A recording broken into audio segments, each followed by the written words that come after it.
सभी को राधे राधे, हर हर महादेव। आप लोग कैसे हैं? और अच्छे होंगे, भगवान से आशा करती हूँ सभी लोग अच्छे होंगे, प्रार्थना करूँगी। तो आज मैं आप लोगों को सुनाने जा रही हूँ मधुकैटभ वध महाकाली का वर्णन। बोलो हर हर महादेव, महाकाली की जय हो। सूत जी ऋषिगढ़ से बोले, आप जगत माता उमा का चरित्र का वर्णन कृपा करके हमें सुनाइए। सूत जी बोले, आप लोग धन्य हैं जो परम मंगलदायक भगवती के चरित्र को सुनना चाहते हैं।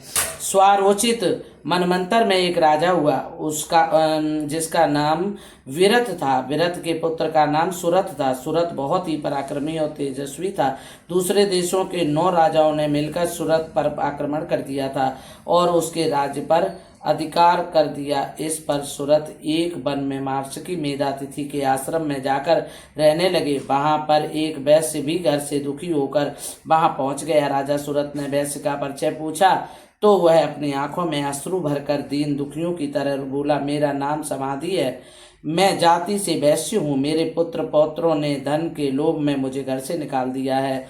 यद्यपि इन दुराचारियों ने मुझे अपमानित कर घर से निकाल दिया, परंतु फिर भी मुझे उनकी याद आ रही है। राजा सुरथ और वैश्य समाधि आपस में बातचीत करते हुए मार्शकी मेधा के पास पहुंचे। उन दोनों ने ऋषि को अपनी अपनी विपदाओं से अवगत कराया और उनसे प्रार्थना करने लगे, हमारे मोह को दूर करें, हे प्रभु हमारे मोह को दूर करें।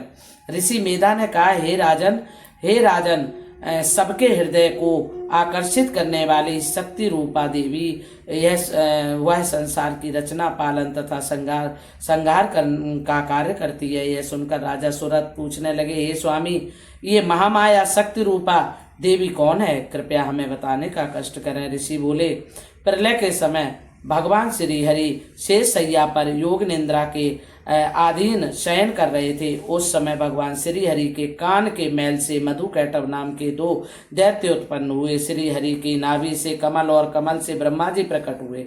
वे दोनों जब ब्रह्मा जी को मारने के लिए तैयार हुए तो ब्रह्मा जी उन दैत्यों को देखकर विष्णु की माया परमेश्वरी की स्तुति करने लगे।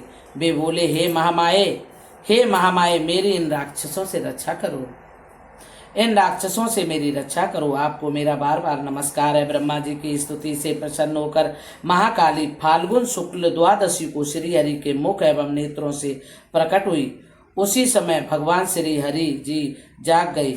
उन्होंने उन राक्षसों को जंघाओं पर रखकर अपने चक्र से काट डाला। ऋषि बोले, हे राजन, रंभासुर नामक का एक दैत्य था जिसके महिष नाम का एक महापराक्रमी पुत्र उत्पन्न हुआ।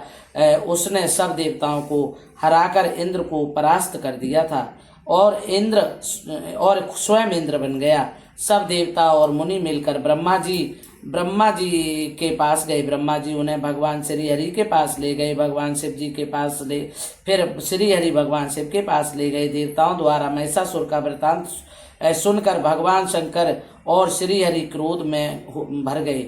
उनके मुख से एक देवताओं के शरीर से एक तेज उत्पन्न हुआ। सब तेज मिलकर एक सुंदर स्त्री के रूप में परिणित हो गए। उसे देखकर सब देवता प्रसन्न हो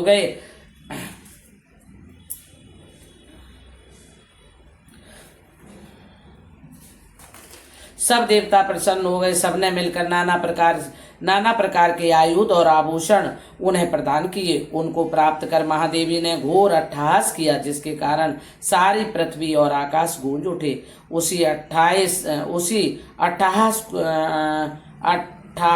को सुनकर महिषासुर अपनी सेना लेकर युद्ध करने के लिए आ पहुंचा। अकेली देवी के साथ करोड़ों असुर सैनिकों का युद्ध होने लगा। चक्षुर आदि दैत्य सेनापति युद्ध करते हुए देवी के हाथों मारे गए। इस पर महिषासुर भैंसे का रूप धारण करके अपने सींगों से पृथ्वी पर पहाड़ों को उखाड़ने लगा। फिर उसने सिंह का रूप धारण कर लिया। तब देवी ने उसका सिर अपनी तलवार से काटकर वध कर दिया। देवी ने उनकी ग्रीवा में त्रिशूल मारकर सदा के लिए उसे पृथ्वी पर सुला दिया। तब उसके शेष सैनिक मैदान छोड़कर भाग गए। अब इंद्रादि देवताओं ने भगवती जगदम्बा की स्तुति की और गंधर्व गाने लगे। अप्सराएं नाचने लगी। इस तरह महाकाली उत्पन्न हुई। बोलो शंकर भगवान की जय, माता काली की जय। सभी लोग कथा सुन करके लाइक और कमेंट जरूर किया कीजिए। मैं देखती हूँ इतनी अच्छी कथाएं मैं डालती हूँ, उसके बाद भी आप लोगों को रुचि नहीं है, तो आखिर यूट्यूब फैमिली हमारी देखना क्या चाहती है, ये समझ नहीं आता। सभी लोग देखा करिए, तो बहुत पुण्यदायक चीज़ें हैं जो डाल रहे हैं। हर हर महादेव, सभी को हर हर महादेव। राधे राधे, जय श्री कृष्णा।